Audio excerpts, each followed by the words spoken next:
ஆண்டவர் நம்மை பார்த்து சொல்லுகிறார், நீங்களும் நானும் தான் அவருடைய சொந்த ஜனமாக இருக்கிறோம். உங்களுக்காக அவர் எல்லாவற்றையும் செய்து முடிக்க அவர் ஆயத்தமாகி அவர் எல்லாவற்றையும் செய்து முடித்து விட்டார். நாம் இனி அந்த பழைய காரியங்களுக்கு அடிமையானவர்கள் அல்ல. ஆமென், அல்லேலூயா. நம்ம இடத்துல விசுவாச வார்த்தைகள் இன்னும் அதிகமாய் காணப்பட வேண்டும். முன்பு வரைக்கும் நம்ம எப்படி வேணாலும் பேசியிருந்திருக்கலாம், எப்படி வேணாலும் சொல்லியிருந்திருக்கலாம், எப்படி வேணாலும் நினச்சிருந்திருக்கலாம்.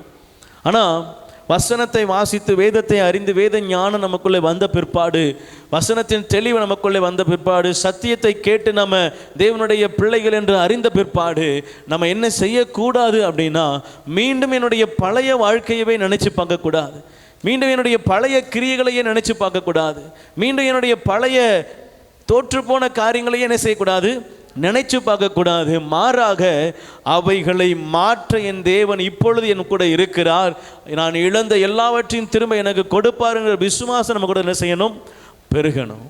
ஆமென்.